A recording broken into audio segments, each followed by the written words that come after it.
From Wish TV and the All Indiana Podcast Network, this is the News 8 Daily 8 Podcast with Wish TV's Kylie Conway. A Wish TV News 8 update. Hi, I'm Kylie Conway, and this is your News 8 Daily 8 from Monday, March 27th. Some scattered showers for your morning, but they're going to exit here shortly, mid-morning. Cloudy skies are going to stick for the afternoon, though, with a high of 47 degrees. First Citizen Bank is buying the collapsed Silicon Valley Bank. The FDIC approved the sale late last night. This was breaking news we were following this morning.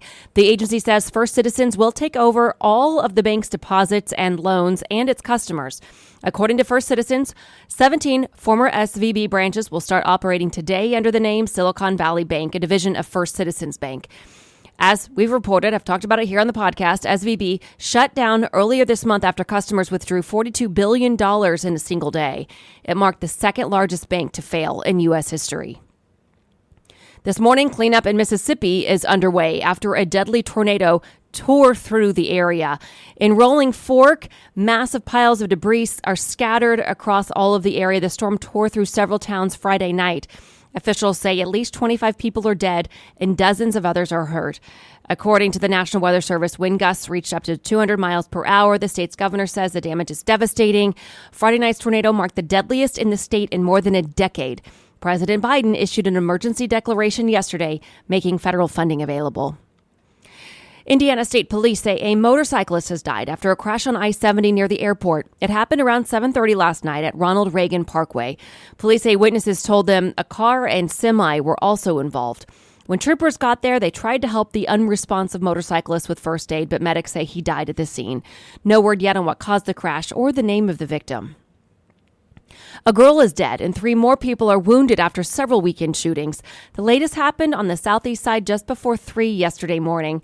Police say they found a teenage girl dead and a boy shot at a house on Villa Avenue. It's near Prospect and Keystone.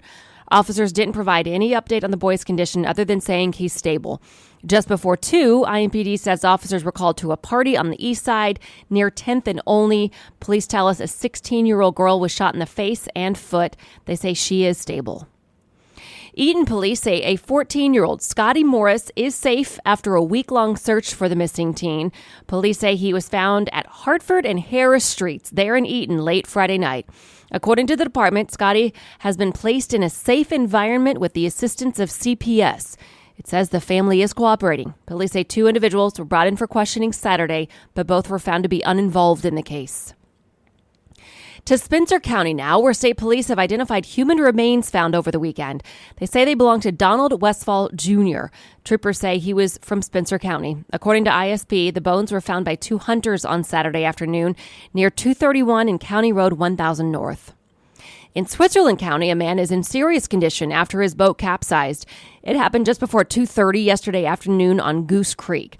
Conservation officers say Nathaniel Willman was operating a small boat when another person tried to get on board and the boat flipped over. Officers think Willman was struggling in the water for almost an hour before a diver rescued him. A helicopter flew him to a Cincinnati hospital. Today, the grand jury investigating former President Trump over potential hush money payments is set to meet again. Trump addressed his potential indictment on the campaign trail. He spoke to supporters at a rally in Waco, Texas, Saturday. It marked his first rally of his 2024 presidential campaign. During his speech, Trump took a defiant stance against the prosecutors investigating him. The new weapon being used by out-of-control, unhinged Democrats to cheat on election is criminally investigating a candidate. Bad publicity and all. You get bad publicity. It's the craziest thing. I got bad publicity and my poll numbers have gone through the roof. Trump has declared his innocence as prosecutors investigate the possible hush money payment made during the 2016 election. A massive strike is underway in Israel that could paralyze its economy. The country's largest trade union group is protesting against the Israeli government's planned judicial overhaul. There were protesters out on the street last night in Tel Aviv. Tens of thousands of people poured out into the streets after the abrupt firing of the country's defense minister. He had challenged Prime Minister Benjamin Netanyahu's overhaul plan the day before. Officials say protesters blocked a main highway and lit large fires in a scuffle with police last night. The strike is led by an umbrella group representing more than 700,000 workers in health, transit, banking, and other fields. Israel's ceremonial president, Isaac Herzog, is now urging Netanyahu to immediately halt the overhaul. The Ukrainian government is calling for an emergency meeting of the United Nations Security Council over a possible Russian nuclear plan. Russian President Vladimir Putin said this weekend he will station nuclear weapons in Belarus. He said the United Kingdom's decision to give Ukraine ammunition triggered the decision. Now U.S. officials are downplaying the move. We've in fact seen no indication that he has any intention to use nuclear weapons, period, inside Ukraine. Obviously, we would agree that no nuclear war should be fought. No nuclear war could be won. Clearly, that would cross a major threshold. I would also tell you that as we monitor this, and we monitor it every day, you have to, with the rhetoric coming out of Moscow, and with rhetoric that's been coming out since the beginning of the war, that we've seen nothing that would cause us to change our own strategic deterrent posture. One Ukrainian official says Russia is taking Belarus as a nuclear hostage. Marvel actor Jonathan Majors is now facing domestic assault charges. Police say the Creed 3 star was arrested on Saturday in New York after a domestic dispute. Officers say a 30-year-old woman told them she was assaulted. Investigators say she had minor injuries to her head and neck. Majors now faces charges of strangulation, assault, and harassment. A spokesperson for the actor denied any wrongdoing. The U.S. Army reacted to Majors' arrest by pulling recruiting advertisements featuring him. Twitter is trying to figure out who leaked its source code and how many people downloaded it. According to the New York Times, Twitter filed legal documents asking the platform GitHub to take down the code where it was posted. The source code is the underlying computer code on which Twitter runs. It could contain security vulnerabilities and make way for hackers to take down the site. The Times reports GitHub complied and disabled the content. Twitter also asked the court to identify the person or people who posted the source code without its authorization. Two of the Final Four teams in the NCAA women's tournament are set. Notre Dame is not one of them. The 3-seed Fighting Irish took on 2-seed Maryland Saturday. Notre Dame led by 1 at the half, but Maryland dominated in the final 2 quarters for a 76-59 win.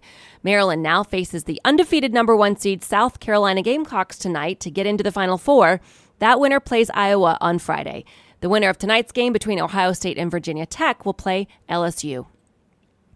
History is made with this year's NCAA Men's Final Four. 3 teams will make their first ever appearance, and none were top seeds. Saturday's games in Houston tip off with 5th-seeded San Diego State facing 9th-seed Florida Atlantic. The Aztecs hit free throws to beat Creighton yesterday, 57-56.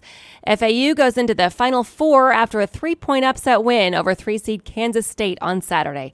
5th-seed Miami will take on 4th-seed UConn after that game. Miami beat Texas 88-81 last night. UConn dominated Gonzaga Saturday 82-54. Sports director Anthony Calhoun will be in Houston to get you ready for all that action on Wish TV. Before he heads to Houston, AC was in Kentucky. And Colts Watch, the team is making moves as it searches for a new franchise quarterback. The Colts have the 4th overall pick in the draft. AC did travel to Lexington to meet the man who could be the Colts' next leader. Will Levis, 6'4", 230-pound quarterback, and many NFL draft boards have this Kentucky QB Indy bound with the number 4 pick in this year's draft. The Gold Scouts were there on Friday, just like many other NFL teams, to watch one of the top quarterback prospects showcase his talent on Pro Day. Levis is expected to meet with the Colts soon, and I asked him how much he's looking forward to talking with the team. A lot, because that's the first time I've really been able to get in front of them. I've had meetings at the Combine and elsewhere with some other teams that I know are interested. So it's going to be great to get in front of them and get to know them for really the first time. Levis has been rated anywhere from the number 1 to the 4th best quarterback in this year's draft. I think I'm ready to play day one. I think with my experience and just my football just knowledge and ability, I think I'm able to just be assimilated into any offensive system, into any building, as well as anybody. A lot of positive buzz about Will Levis and his arm strength as he gets ready for this year's NFL draft. And I tell you, folks, being here today at his pro day and watching it live, the velocity, the speed, it was impressive. Toughness, competitiveness, just everyone on this team would run through a wall for this guy, and he would do the same for everyone on the team. And so you love his character, and you love the way he approaches and attacks everything he does. I think he could be very good over time. I mean, I talked to one GM in the league who thinks he could be Josh Allen, where he was a good college player but got better in the NFL. But just like many NFL prospects, there's always areas to improve. Accuracy issues have been a concern surrounding the UK quarterback. Just improving accuracy with efficient movements. Like, I think I have as talented as arm as anybody, and even when I don't have efficient movements and I'm off base a little bit, I can still pull it off because of how strong my arm is. But being able to move to a position as efficiently as possible, to get my feet in the right spot, to be consistent and efficient with my delivery has been the biggest part for me. And if he's trying to improve his game, he's seeking advice from the right people. Former Colts great Peyton Manning and Levis have connected. I just did a quick little thing with him just a few weeks ago, and it was really fun. And to sit down with him and talk and to go through film and to just hear some advice about the quarterback position. Biggest takeaway, I mean, was just to have fun with it and to realize how special this whole process is. And I need to keep reminding myself that. I'm someone who can kind of just, take everything very seriously, but it's important at the end of the day, too, to have fun and realize how special all this is. Who knows? Levis just might end up like Peyton nearly 25 years ago, drafted by the Colts. Anthony Calhoun, Wish TV, wishtv.com, and be sure to like us on Facebook. And finally, to business headlines. New research paper claims that a staggering amount of employees could see their careers impacted by the rise of ChatGPT. Researchers from OpenAI and the University of Pennsylvania argued in a new research paper that 80% of the U.S. workforce could have at least 10% of their work tasks affected by the introduction of ChatGPT. The wine industry could be impacted by the fall of Silicon Valley Bank. The bank was an important lender to wine growers in Napa and Sonoma. The Financial Times reports SVB's wine division has been a critical pillar to the sector, loaning out more than $4 billion to wineries since 1990 and publishing an annual State of the Wine Industry report. Twitter CEO Elon Musk has offered the social media company's employees stock grants at a valuation of nearly $20 billion. The reported valuation is less than half of the $44 billion that Musk paid to buy Twitter. Musk said in December that Twitter is on track to be roughly cash flow break even in 2023. And if you put off cleaning, you are not alone. New research from a Fresh Appliance Care found 1 in 6 Americans puts off cleaning. On average, it takes 2 hours to do a light cleaning of their home and 5 hours to deep clean, including chores like cleaning their large appliances or washing their windows.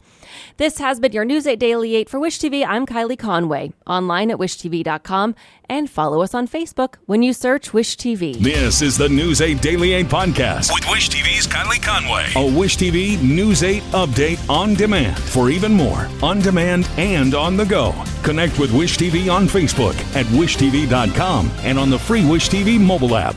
Thank you for listening, and be sure to like, subscribe, and follow this podcast for updates every weekday morning on the All Indiana Podcast Network and wherever you get your podcast.